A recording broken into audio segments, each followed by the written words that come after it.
الحمد لله رب العالمين والعاقبة للمتقين ولا عدوان إلا على الظالمين وأشهد أن لا إله إلا الله وحده لا شريك له ولي الصالحين وأشهد أن محمدًا عبده ورسوله قدوة الشاكرين صلى الله عليه وعلى آله وصحبه أجمعين اللهم علمنا ما ينفعنا وانفعنا بما علمتنا وزدنا علما يا رب العالمين وبعد Assalamu alaikum wa rahmatullahi wa barakatuh.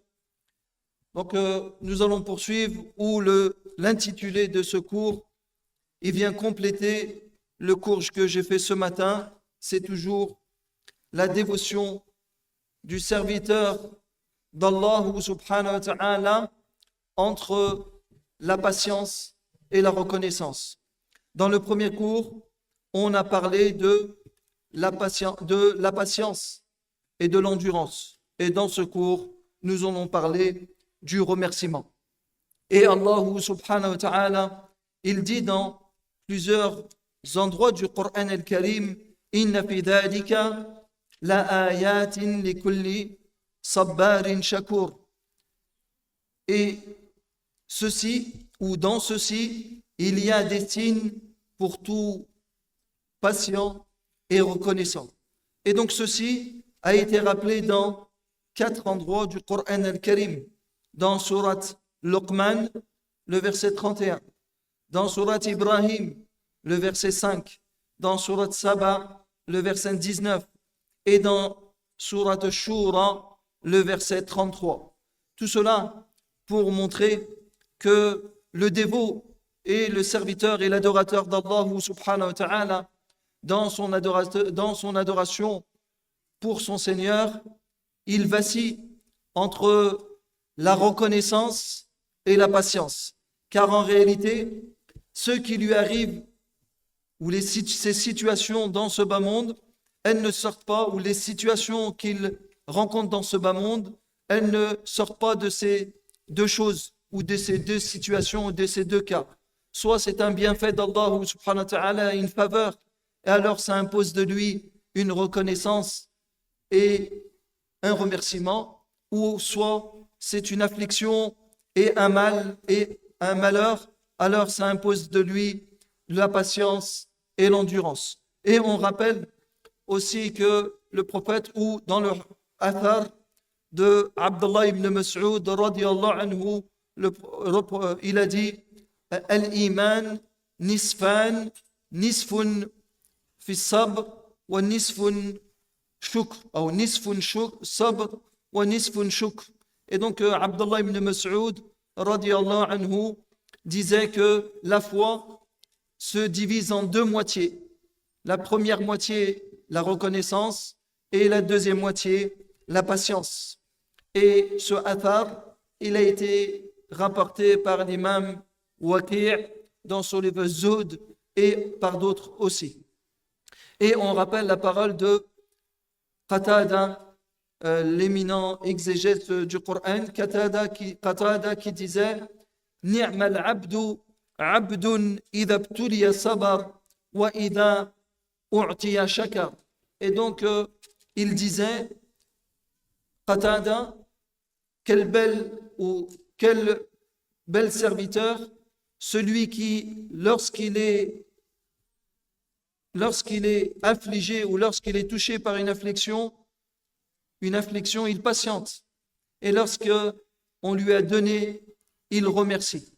Et on se rappelle le hadith de Suhaib ibn Sinan al-Rumi, radiyallahu anhu, que le prophète sallallahu alayhi wa sallam a dit Ajaban li amri al-mu'min, inna amrahu kullahu khayr, in asabathu sarra, shakara, fakana khayran lah. وَإِنْ أَصَابَتْهُ ضَرًّا صَبَرَ فَكَانَ خَيْرًا لَهُ. Et dans le hadith rapporté par l'imam Muslim, rahimahullah ta'ala, selon Suhaib ibn Sinan al-Rumi, le prophète sallallahu alayhi wa sallam a dit est étrange l'affaire du croyant, et ceci concerne que le croyant. S'il est touché par un bien, il est reconnaissant. et ceci est meilleur pour lui. Et s'il est touché par un mal, il patiente, il est endurant, et ceci est meilleur pour lui. Rapporté par l'imam Muslim, comme on l'a dit précédemment. Et donc, dans ce cours-là, nous allons parler de la gratitude, de la reconnaissance et du remerciement d'Allah subhanahu wa ta'ala. Et donc, le remerciement et la gratitude pour Allah subhanahu wa ta'ala, elle a une place très importante et elle a des mérites et des vertus. Ce qui montre cela, tout d'abord, la première chose, c'est comme on a dit précédemment que c'est la moitié de la foi, comme ça a été rapporté par Ibn Mas'ud radiyallahu anhu. Et deuxièmement, parce que Allah subhanahu wa ta'ala, il nous a commandé de le remercier, il nous a commandé la gratitude, il nous a commandé la reconnaissance. Lorsqu'Allah subhanahu wa ta'ala dit « Washkuru ni'mat Allah in kuntum iyyahu ta'budun » reconnaissez les bienfaits d'Allah subhanahu wa ta'ala si c'est lui que vous adorez. Et donc, dans ce verset, Allah subhanahu wa ta'ala, il impose le remerciement et la reconnaissance et la gratitude. En plus, il montre que la gratitude et le remerciement fait partie de l'adoration d'Allah subhanahu wa ta'ala. Et nous, on a dit que le croyant, il vacille entre la patience, l'endurance et entre la reconnaissance et la gratitude et le remerciement. Aussi, ce qui montre l'importance de la reconnaissance et du remerciement, c'est qu'Allah subhanahu wa ta'ala, il a interdit le contraire. Il a interdit d'être ingrat. Comme Allah subhanahu wa ta'ala, il dit dans le Coran al-Karim, washkuru li wa la takfurun. Remerciez-moi et ne m'écroyez pas. Aussi, Allah subhanahu wa ta'ala, il a fait l'éloge de ceux qui sont reconnaissants et ceux qui remercient Allah subhanahu wa ta'ala pour ses bienfaits. Et lorsqu'Allah subhanahu wa ta'ala dit wa inna Ibrahim kana ummatan qanitan lillahi hanifa wa lam yakun min al-mushrikin shakiran li an'umih. Et donc Allah subhanahu wa ta'ala, il dit dans le Coran al-Karim, certes Ibrahim était un guide parfait, il était soumis à Allah subhanahu wa ta'ala, voué exclusivement à lui, et il n'était point du nombre des associateurs. Et il était reconnaissant des bienfaits d'Allah subhanahu wa ta'ala.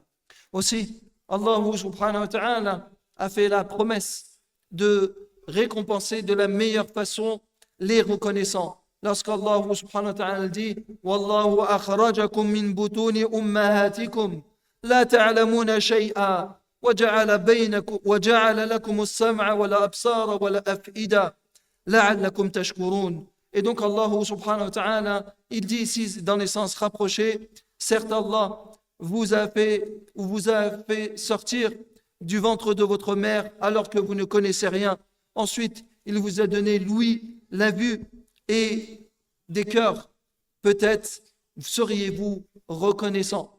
Aussi, Allah subhanahu wa ta'ala a décrit le prophète sallallahu alayhi wa sallam comme étant reconnaissant lorsqu'il dit innahu kana abdan shakura. Et donc, lorsqu'il dit dans ce verset, certes, il était un serviteur reconnaissant en parlant du prophète sallallahu alayhi wa sallam. Et Allah subhanahu wa ta'ala a fait que lorsque tu vas le remercier et le gratifier pour les bienfaits qu'il te donne, il va augmenter encore tes bienfaits.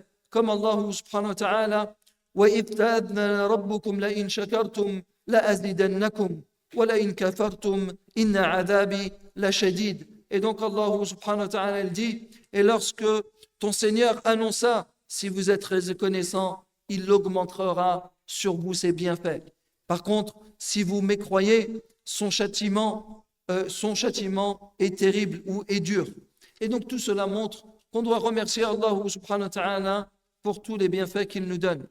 Et aussi, Allah subhanahu wa ta'ala nous rappelle que vont profiter des signes ou seront profitables les signes d'Allah subhanahu wa ta'ala pour ceux qui sont reconnaissants. Pour ceux qui sont reconnaissants, comme Allah subhanahu wa ta'ala dit, Inna fi dhalika la ayatin li kulli sabbarin shakur. Et ceci, ce sont des signes pour ceux qui sont patients et reconnaissants. Bien sûr, le fait que, bien sûr, Allah subhanahu wa ta'ala, il nous informe que les reconnaissants, en réalité, sont peu nombreux. Et tout ceci montre l'importance ou montre que les reconnaissants, ce sont des privilégiés d'Allah subhanahu wa ta'ala. Car Allah il dit وَقَلِيلٌ مِّنْ عِبَادِيَ وَقَلِيلٌ مِّنْ عِبَادِيَ الشَّكُورِ. Donc Allah subhanahu wa ta'ala il dit et peu d'entre eux ou peu d'entre mes serviteurs sont reconnaissants. Et donc ici, en réalité, Allah subhanahu wa ta'ala nous informe que ceux qui vont être reconnaissants et qui vont remercier Allah subhanahu wa ta'ala, eh bien, ce sont des privilégiés auprès d'Allah subhanahu wa ta'ala. Aussi, le remerciement est un comportement parmi les comportements du prophète sallallahu alayhi wa sallam. Et Aïcha, radiallahu anha, elle nous dit que un jour, le prophète sallallahu alayhi wa sallam, il veillait la nuit en prière à tel point que ses chevilles ou ses pieds, ils enflaient. Alors elle lui a dit, pourquoi tu fais cela alors qu'Allah subhanahu wa ta'ala, il t'a pardonné tes péchés antérieurs et à devenir. Alors le prophète sallallahu alayhi wa sallam, il disait, afala akun abdan shakura, ne serais-je pas un serviteur reconnaissant? Et donc, ceci est le comportement, est un comportement du prophète sallallahu alayhi wa sallam. Et certes, dans le prophète, nous avons un bel exemple, comme Allah subhanahu wa ta'ala il nous rappelle dans Surat Al-Ahzab, لقد كان لكم في رسول الله أسوة حسنة لمن كان يرجو الله واليوم الآخر وذكر الله كثيرا. Certes, vous avez un bel exemple dans le prophète pour celui qui croit en Allah subhanahu wa ta'ala au jour dernier et qui multiplie l'éloge d'Allah subhanahu wa ta'ala. Ensuite, il est légiféré chaque matin ou chaque jour de demander, ou il est légiféré après chaque prière de demander l'aide d'Allah subhanahu wa ta'ala afin qu'on fasse partie des remerciants, des reconnaissants, de ceux qui sont pleins de gratitude pour leur Seigneur. Comme il est apporté dans le hadith de Mu'adh ibn Jabal, radiyallahu anhu, un jour le prophète sallallahu alayhi wa sallam, il s'est tourné vers Mu'adh et il lui a dit, Ya Mu'adh, inni la uhibbuka, fala tansa an taqul dubura kulli salat, Allahumma a'inni ala dhikrika wa shukrika wa husni ibadatik. Et ce hadith rapporté par l'imam Ahmed ou Abu Daoud, c'est un hadith authentique. Et donc un jour le prophète sallallahu alayhi wa sallam a dit à Mu'adh, et il lui a fait cette recommandation, il lui a dit, Ya Mu'adh, sache que je t'aime, et n'oublie pas de dire, après, à la fin de chaque prière, ô Allah, aide-moi à faire ton évocation, à te remercier et à parfaire mon adoration. Et donc ici, le prophète sallallahu alayhi wa sallam, il a enseigné cela à Mu'adh, et c'est un enseignement pour l'ensemble de la communauté, de dire à la fin de chaque prière. Ici, à la fin de chaque prière, il y a eu deux avis chez les ulama. Est-ce que c'est avant de faire le salam ou c'est après le salam? Mais apparemment, ou c'est après le salam. Et ici, le doubour serait à la fin de la prière. Car à la fin de la prière, après avoir fait les at-tahiyat wa salat al-ibrahimiyya, ensuite de demander la préservation de 4 choses, il est légiféré de choisir les du'as qu'on veut. Et donc, il convient de dire cette du'a à la fin de chaque prière. Allahumma a'inni ala dhikrika wa shukrika wa husni ibadatik. Maintenant, il est important de rappeler qu'est-ce que c'est que la reconnaissance, le remerciement d'Allah subhanahu wa ta'ala et la gratitude. Shukr, dans la langue arabe, c'est dhuhur atharul ghidha fi abdan al-hayawan, dhuhuran bayyinan. Et donc, les linguistiques, ils disent que le remerciement, son étymologie dans la langue arabe, c'est l'apparition des effets des aliments sur le corps de l'animal de façon claire et apparente. Et pourquoi on le cite ici, l'étymologie de ce mot? Car tu vas le comprendre dans la législation qu'est-ce que c'est que le remerciement d'Allah subhanahu wa ta'ala et la reconnaissance. Et donc, dans la législation islamique, donc dans l'étymologie arabe, qu'est-ce que c'est que le shukr? C'est l'apparition des effets de la nutrition ou de l'alimentation de la bête sur son corps. Donc, lorsque la bête va manger, et de façon convenable, cela va se manifester sur le corps de la bête. Elle va bien se porter, elle va avoir de la masse, et donc ceci va être apparente, et donc c'est pour ça que on l'a appelé le shukr comme cela. Et donc il a été dit shakarati ad-dabbatu idha saminat. Donc la bête, la traduction, lorsque la bête ou à remercier la bête lorsque elle a pris du volume. Et dans la législation islamique, l'imam Ibn al-Qayyim, rahimallahu ta'ala, il a rappelé une définition de shukr, du remerciement, de la gratitude et de la reconnaissance des bienfaits d'Allah subhanahu wa ta'ala. Il dit huwa dhuhur atharu ni'matillah على لسان عبده ثناء واعترافا وعلى قلبه شهودا ومحبة وعلى جوارحه انقيادا وطاعة. فرحم الله الإمام ابن القيم رحمه الله تعالى. Il t'a donné une définition complète et précise de la reconnaissance et du remerciement d'Allah subhanahu wa ta'ala. Il dit le remerciement et la reconnaissance d'Allah, c'est l'apparition des effets, des faveurs d'Allah dans les paroles du serviteur, en éloge et reconnaissance. Dans l'apparition de cela sur son cœur, en amour et en témoignage, et sur ses membres en soumission et en obéissance. Donc l'imam Ibn al-Qayyim, je le répète, il dit que le remerciement et la reconnaissance, c'est quoi? C'est l'apparition de l'effet des faveurs d'Allah ou des bienfaits d'Allah sur le serviteur, dans ses paroles avec éloge et reconnaissance. L'apparition de cela sur son cœur avec amour et témoignage, et sur ses membres en soumission et obéissance. Et donc ici, l'imam Ibn al-Qayyim, rahimahullah ta'ala, il fait allusion que la reconnaissance que doit faire ou qui est imposée par le serviteur, elle est imposée sur sa personne, sur ses propos, dans son cœur et avec ses membres. Et ceci est montré dans des textes du Coran et de la Sunna. Comme Allah subhanahu wa ta'ala dit dans le Coran al-Karim, وَمَا بِكُم مِّن نِعْمَةٍ فَمِنَ اللَّهِ. Il n'y a pas une bienfait qui vous touche sans que ça provienne d'Allah subhanahu wa ta'ala. Donc tu as la croyance ferme et authentique. Et sans aucun doute, que tout bienfait qui te touche, que ce soit par un intermédiaire ou directement d'Allah subhanahu wa ta'ala, ça provient d'Allah subhanahu wa ta'ala. Car si tu reçois la pluie, c'est Allah subhanahu wa ta'ala qui l'a fait descendre pour toi ou pour les êtres. Ou si tu as un bien qui te provient par l'intermédiaire d'une personne, c'est Allah subhanahu wa ta'ala qui a tourné son cœur de cette personne vers toi. Car les cœurs des serviteurs sont entre les deux doigts du miséricordieux. Il les tourne ou il les tourne comme il le veut, ou il les oriente comme il le veut, subhanahu wa ta'ala. Deuxièmement, cette reconnaissance et cette gratitude, elle doit se faire avec des paroles. Comme Allah subhanahu wa ta'ala dit, فَأَمَّا بِنِعْمَةِ رَبِّكَ فَحَدِّثْ. En ce qui concerne les bienfaits de tes seigneurs, évoque-les. Et donc ici, Allah subhanahu wa ta'ala, il a commandé au prophète Mohammed sallallahu alayhi wa sallam d'évoquer avec des paroles les bienfaits d'Allah subhanahu wa ta'ala. Aussi, la reconnaissance d'Allah subhanahu wa ta'ala pour ses faveurs, il doit être avec nos membres.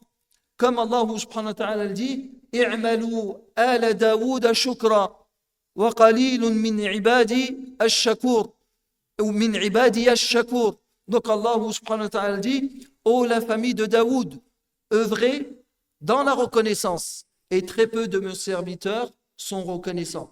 Et donc lorsqu'il dit œuvrer dans les connaissances, dans leur remerciement Et la reconnaissance, c'est de mettre en application ou de se servir de ces bienfaits qu'Allah subhanahu wa ta'ala il nous a octroyés dans l'obéissance à Allah subhanahu wa ta'ala.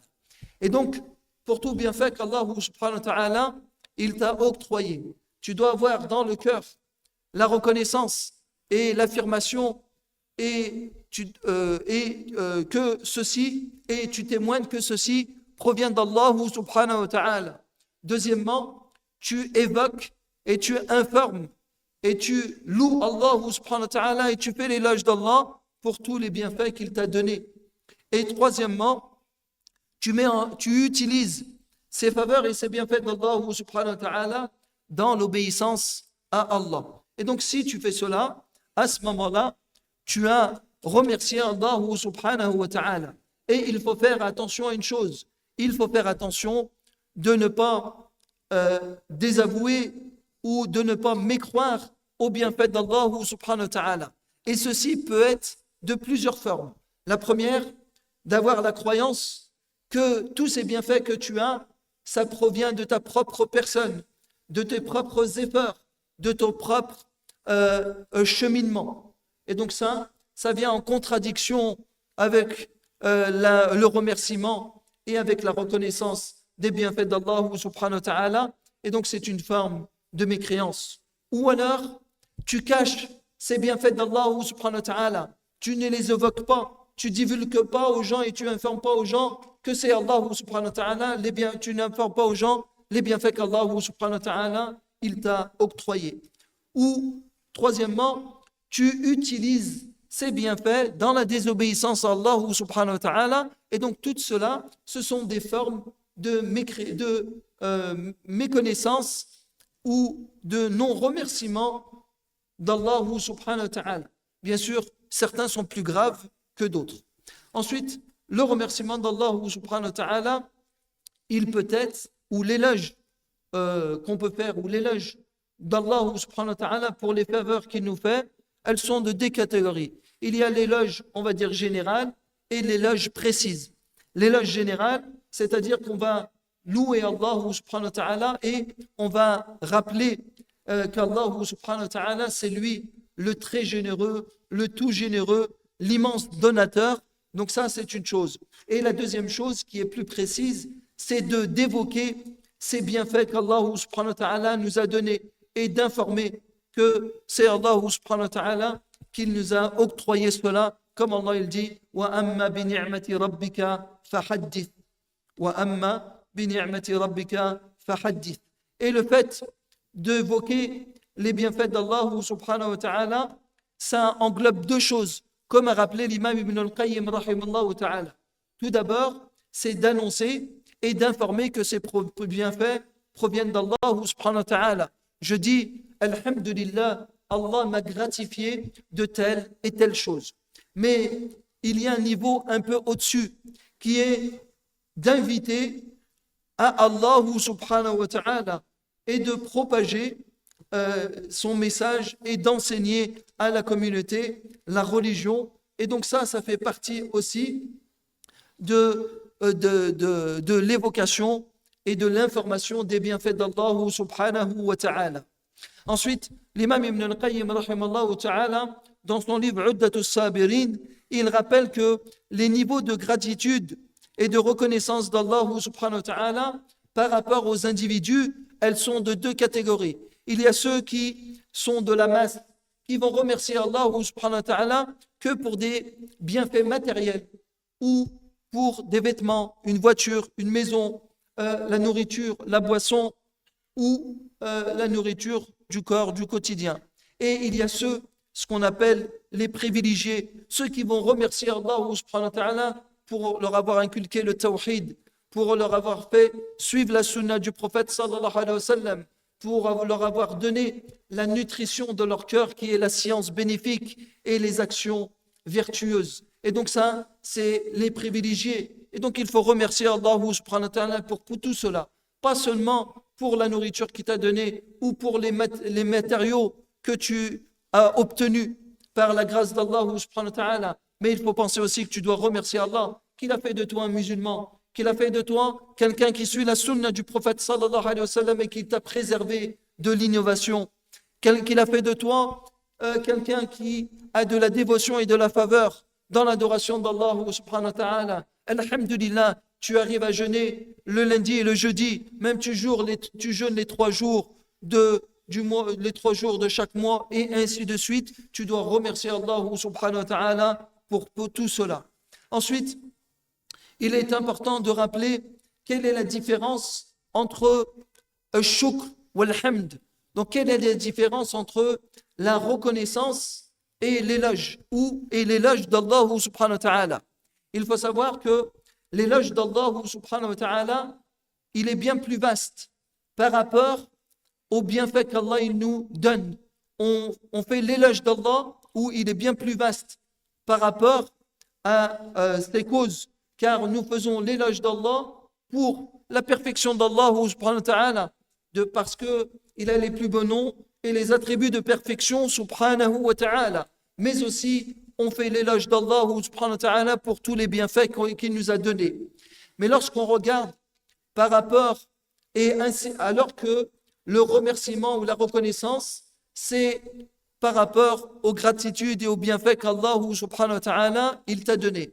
Mais lorsqu'on regarde par rapport avec les membres avec lesquels on remercie ou on loue Allah, à ce moment-là, la reconnaissance est bien plus vaste que la louange d'Allah subhanahu wa ta'ala.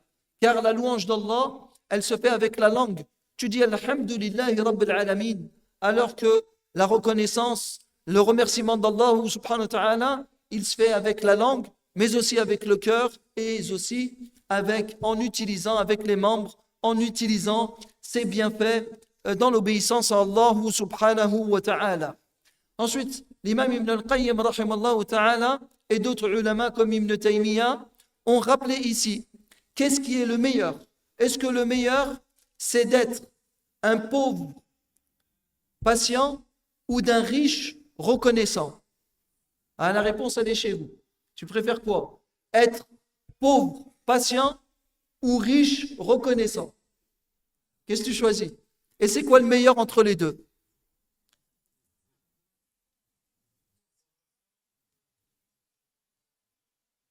J'ai pas entendu. On va répondre, Inch'Allah. Donc, ici, les ulama, ils disent qu'il y a une divergence entre les ulama sur ce sujet. Bien que Cheikh l'Islam Ibn Taymiyyah ainsi que Ibn al-Qayyim rahimallahu ta'ala voient que le meilleur des deux, c'est celui qui craint le plus Allah subhanahu wa ta'ala, qu'il soit pauvre ou patient ou qu'il soit riche et reconnaissant. Allah subhanahu wa ta'ala, qu'est-ce qu'il dit dans le Coran al-Karim? Inna akramakum indallahi atqakum. Le plus noble auprès d'Allah subhanahu wa ta'ala, ce sont ceux qui sont le plus vertueux ou les plus pieux. Et donc, ici, ça va se jouer en fonction de la piété. Si maintenant il est pauvre, patient et plus pieux que celui qui est riche, reconnaissant, il est meilleur auprès d'Allah subhanahu wa ta'ala. Mais si c'est l'inverse, le riche reconnaissant, plus pieux que le pauvre patient, alors le riche il serait meilleur ou plus méritoire que l'autre. Et donc c'est en fonction de la crainte d'Allah subhanahu wa ta'ala. Mais si maintenant ils sont en crainte d'Allah subhanahu wa ta'ala similaires et identiques, à ce moment-là, ils seraient similaires et identiques. Bien sûr, après, il faut savoir que le fait que Allah subhanahu wa ta'ala a éprouvé un individu, un serviteur d'Allah subhanahu wa ta'ala par la pauvreté, ceci n'est pas un signe qu'Allah subhanahu wa ta'ala, il déteste cette personne-là. Pareillement, le fait qu'Allah subhanahu wa ta'ala a gratifié de beaucoup de bienfaits une personne, ce n'est pas forcément un signe qu'Allah subhanahu wa ta'ala, il aime cette personne-là. Car ça peut être ce qu'on appelle al-istidraj, c'est-à-dire qu'Allah subhanahu wa ta'ala, il lui réserve quelque chose. Et donc il faut faire attention à cela, car certaines personnes, des fois, ils ont des repères qui sont erronés et faussés. Ils pensent que malgré qu'il ait Maintenant, quelle est la différence entre le riche reconnaissant et le riche pour qui Allah subhanahu wa ta'ala, il lui réserve quelque chose? La différence, c'est que si maintenant il est riche et que sa richesse, il est reconnaissant, et s'il est riche et qu'il est reconnaissant pour la richesse qu'Allah subhanahu wa ta'ala, il lui a donnée, tout en étant dans l'obéissance à Allah subhanahu wa ta'ala, ça c'est un signe, ça c'est quelque chose de bien. Mais si il est riche, il est reconnaissant ou pas, et qu'il est dans les transgressions, ou si plutôt il est riche, et il est dans la transgression d'Allah subhanahu wa ta'ala, et Allah continue de lui donner encore des faveurs, ceci, et de l'istidraj, ceci, et une chose, c'est Allah subhanahu wa ta'ala ne le fait que l'éloigner, ne le fait que l'éloigner.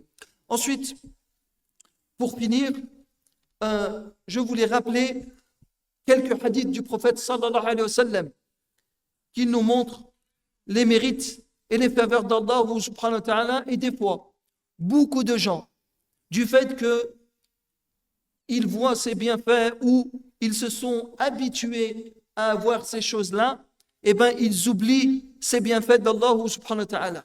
Parmi les bienfaits d'Allah subhanahu wa ta'ala, c'est qu'il nous a fait connaître la ilaha illallah. Et rappelez-vous le premier cours que j'ai fait lors du premier séminaire dans la première mosquée. On avait parlé de la science bénéfique. Et la science la plus importante, c'est l'unicité d'Allah subhanahu wa ta'ala et la compréhension de la ilaha illallah, dans le deuxième séminaire plutôt. Et Sufyan ibn Uyayna, il disait Ma an'ama Allah subhanahu wa ta'ala ala ibadihi ni'matan a'zama an 'arrafahum la ilaha illallah. Sufyan ibn Uyayna, il disait Allah subhanahu wa ta'ala n'a pas gratifié ses serviteurs d'une gratification plus grande que de leur avoir fait connaître ou comprendre la ilaha illallah. Et donc, on remercie Allah subhanahu wa ta'ala qui nous a gratifié de cela. Car beaucoup des fois, ou un certain nombre, ils prononcent la ilaha illallah, mais ils n'ont pas compris le réel sens de la ilaha illallah, ou en pratique, ils bafouent ou ils ne respectent pas les droits de la ilaha illallah. Ensuite, parmi les bienfaits d'Allah subhanahu wa ta'ala, les bienfaits qu'il nous donne au quotidien. Il a été rapporté par l'imam al-Tirmidhi عن عبيد الله بن محصن قال النبي صلى الله عليه وسلم من أصبح آمنا في سربه معافا في جسده عنده قوت يومه فكأنما حيزت له الدنيا كما قال النبي صلى الله عليه وسلم. Dans un hadith authentique rapporté par l'imam al-Tirmidhi, le prophète sallallahu alayhi wa sallam a dit: celui qui se lève au matin en sécurité chez lui, en bonne santé, et qui a sa nourriture de la journée, c'est comme s'il avait regroupé tout ce bas monde. Ou c'est comme s'il avait regroupé tout ce bas monde. Le prophète sallallahu alayhi wa sallam, dans ce hadith, nous informe les trois choses essentielles de l'individu au quotidien. La première, c'est la sécurité. Que tu te sentes en sécurité chez toi, que tu te sentes en sécurité pour ta propre personne, pour ta famille et pour tes enfants. Wallahi, c'est une grande ni'ma. Et regardez, vous avez certains de nos frères à l'heure actuelle, ils ne sont pas en sécurité. Et quand tu es dans cette situation-là, c'est très difficile. Et ne connais cette grandeur, ce bienfait d'Allah subhanahu wa ta'ala que ceux qui vivent dans la terreur, qui ne vivent pas dans la tranquillité et dans la sécurité. Le deuxième bienfait, c'est qu'on soit en bonne santé. Alhamdulillah, si Allah il t'a donné la santé, ton corps il est sain, tu n'as pas de maladie, tu n'as pas de défaut ou d'handicap. Remercie Allah subhanahu wa ta'ala, car tu ne connaîtras la réelle valeur de la santé et la bonne santé que lorsque tu la perdras. Et donc, il faut remercier Allah subhanahu wa ta'ala pour cela. Et le troisième, celui qui a sa subsistance quotidienne. Wallah, il y a des gens à l'heure actuelle, parmi nos frères, ils n'ont pas leur subsistance, ils ne savent pas ce qu'il va manger ce soir. Et nous, alhamdulillah, la plupart d'entre nous, tous ceux qui sont là, lorsqu'il va dans son frigo, alhamdulillah, il y a au moins 4 étages, plus le congèle, c'est tout plein. Walhamdulillahi Rabbil Alamin. On remercie Allah subhanahu wa ta'ala. Donc chaque matin, rappelle-toi de ce hadith. Et beaucoup d'entre nous, on oublie ce hadith. Deuxième hadith que je voulais rappeler qui est très important. Selon Abdullah ibn Abbas radiyallahu anhuma, عن النبي صلى الله عليه وسلم قال نعمتان مغبون فيهما كثير من الناس الصحة والفراغ. Dans un autre hadith, selon Ibn Abbas radiyallahu anhuma, le prophète sallallahu alayhi wa sallam a dit deux bienfaits. Beaucoup sont trompés à leur sujet, la santé ou la bonne santé et le temps libre. Et donc toujours la santé, ça revient. C'est quand même primordial. Car pour adorer Allah subhanahu wa ta'ala, il faut que tu sois en bonne santé. Lorsque tu as des maladies passagères, tu vois que tu es diminué dans l'adoration d'Allah subhanahu wa ta'ala. Tu ne peux pas l'adorer comme tu l'adorais lorsque tu étais en bonne santé. Donc là, tu te rappelles le bienfait et la faveur d'Allah subhanahu wa ta'ala sur ta personne. La deuxième chose, c'est le temps libre. Lorsque tu as du temps libre, tu ne seras ou tu ne connaîtras la valeur de ce temps libre que lorsque tu seras très occupé et débordé entre ta famille, ton travail, tes obligations avec tes parents, tes proches, avec aussi l'entraide dans tes frères. Et donc c'est là que tu vas comprendre la valeur du temps libre. Et il est important de profiter de notre jeunesse dans l'acquisition de la science, dans le fait de redoubler dans l'adoration d'Allah subhanahu wa ta'ala. Et rappelez-vous le hadith de Abi Barzata al-Aslami radiyallahu anhu, que le prophète sallallahu alayhi wa sallam a dit La tazalu qadama abdin yawm al-qiyamah hatta yus'al an arba' an umrihi fima afna wa an shababihi fima abla wa an ilmihi ماذا عمل به وعن ماله أين أخذه وفيما أنفقه. Et donc le hadith de Abi Barzata al-Aslami radiyallahu anhu, le prophète sallallahu alayhi wa sallam a dit les deux pieds du serviteur ne quitteront pas le stationnement jusqu'à ce qu'il soit interrogé sur quelque chose, sur sa vie, comment il l'a dépensé, sur sa jeunesse, comment il l'a utilisé, sur sa science, est-ce qu'il l'a mis en pratique, et sur son argent, comment il l'a obtenu et comment il l'a dépensé. Et donc, cette vie qu'Allah subhanahu wa ta'ala nous a donnée, il faut l'utiliser à bon escient. Chaque instant de ta vie, tu seras questionné sur chaque instant de ta vie. Comment tu l'as utilisé? Est-ce que tu l'as utilisé dans l'obéissance à Allah subhanahu wa ta'ala ou pas? Deuxièmement, sur ta jeunesse. Walhamdulillah, il n'y a que des jeunes ici. Il faut utiliser cette jeunesse dans l'adoration d'Allah subhanahu wa ta'ala. Et la santé aussi. Et notre sheikhuna, Cheikh Abdel Mohsen al-Abbad, hafidallah, il disait Man hafidha sihatahu fi as-sighar wajadahu fi al-kibar, inshallah. Et donc il disait celui qui préserve sa santé dans sa jeunesse, il la trouvera dans sa vieillesse. Bi'idnillah. Et donc il est important de faire attention à cette santé. Ce corps qu'Allah subhanahu wa ta'ala il nous a donné, c'est une amana. C'est un dépôt qu'Allah subhanahu wa ta'ala il nous a donné. Ensuite, le dernier hadith que je voulais rappeler, c'était parmi les invocations du matin et du soir. Donc selon Abdullah ibn Ghannam al-Bayadi, قال النبي صلى الله عليه وسلم من قال حين يصبح اللهم ما أصبح بي من نعمة ولا بأحد من خلقك فمنك وحدك لا شريك لك فلك الحمد ولك الشكر فقد أدى شكر يومه ومن قال مثل ذلك حين يمسي فقد أدى شكر ليلته. وفي هذا الحديث خلاف بين العلماء ومن العلماء من يصحح هذا الحديث. Donc selon Abdullah ibn Ghannam al-Bayadi, le prophète sallallahu alayhi wa sallam a dit celui qui dit le matin ô Allah, je me suis réveillé dans tes faveurs. Ô Allah, il n'y a pas une faveur qui me touche ou qui touche un être sans que ça provienne de toi, seul sans associé, à toi la louange, à toi la reconnaissance et le remerciement. Et donc celui qui fait cela, il a accompli le remerciement de sa journée, et s'il le fait le soir, il a accompli le remerciement de la nuit. Et donc tout ça, ce sont des choses qui sont très importantes. C'est le remerciement d'Allah subhanahu wa ta'ala. Et comme on l'a dit précédemment, le dévot, l'adorateur d'Allah subhanahu wa ta'ala, il vacille entre le remerciement, la patience et l'endurance. Et donc on demande à Allah subhanahu wa ta'ala qu'on soit des serveurs, adorateurs d'Allah subhanahu wa ta'ala, sincères et patients et reconnaissants et des bienfaits d'Allah subhanahu wa ta'ala. هذا والله أعلم سبحان ربك رب العزة عما يصفون وسلام على المرسلين والحمد لله رب العالمين. اللهم آت نفوسنا تقواها زكها أنت خير من زكاها أنت وليها ومولاها. اللهم إنا نسألك الهدى والتقى والعفاف والغنى يا رب العالمين. اللهم أرنا الحق حقا وارزقنا اتباعه وأرنا الباطل باطلا وارزقنا اجتنابه. اللهم إنا نسألك علما نافعا ورزقا طيبا وعملا متقبلا يا رب العالمين. اللهم إنا نسألك الهدى والتقى والعفاف والغنى.